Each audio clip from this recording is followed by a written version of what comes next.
तर महाराज सांगतात ही तर जर कुणाला कळालं असेल तर माझ्या जिजाऊ मासाहेबांना कळालं, खरं ही जर कुणाला कळालं असेल तर मदाला नारींना कळालं. कारण आपल्याला वाटतं की शिवाजी महाराज जन्माला यायला पाहिजे, पण कोणाच्या घरात नको काय, आपल्या घरात शेजारच्या आला पाहिजे.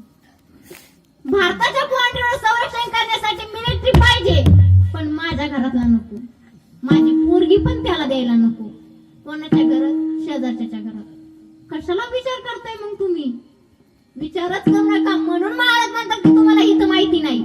जिजाऊ मासाहेबांनाही वाटलं असतं, तुम्हाला कसं वाटतं की तुमच्या मुलासाठी 7 एकर शेती आहे, चांगलं पाण्याची विहीर आहे, प्रॉपर्टी आहे भरपूर कमवलेली, मग माझ्या लेकराला आता मिलिटरी मध्ये जाण्याची काय गरज आहे?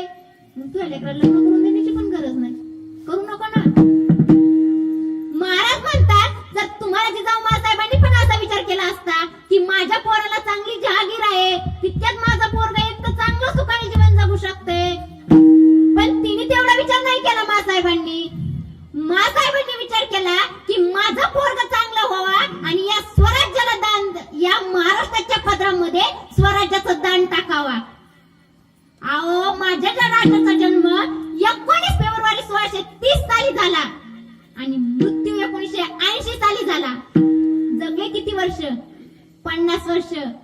50 वर्ष जगले, पण असे जगले की या महाराष्ट्राच्या पदरात येणाऱ्या 50 वर्षासाठी, 50,000 वर्षासाठी महाराष्ट्राच्या पदरामध्ये स्वराज्याचं दान टाकून गेले. काही लोकांचं म्हणणं आहे की ताई तुम्ही परमार्थिक आहात ना, मग तुमच्या कीर्तनामध्ये तुम्ही शिवाजी महाराज कशाला सांगताय? शिवाजी महाराज तर त्यांचं आहे ना, मग शिवाजी महाराज कशाला सांगताय तुम्ही कीर्तनामध्ये? अहो, का नाही सांगावं आम्ही आमचा शिवाजी महाराज? जिजाऊ मासाहेबांनी असा पुत्र घडवलाय की आम्ही 350 वर्षे इंग्रजांची गुलामगिरी करत बसलो होतो. आता जर सत्ता जरी करायचा म्हणलं ना तर त्यांच्या समोर जाऊन म्हणावं लागलं असतं, सर गिव्ह अप परमिशन. कशासाठी?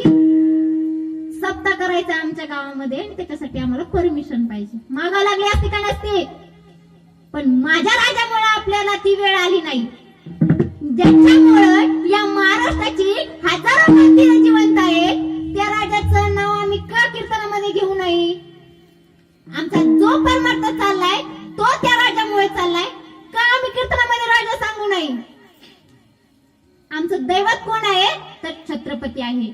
महाराज सांगतात, धन्य धन्य महाराष्ट्र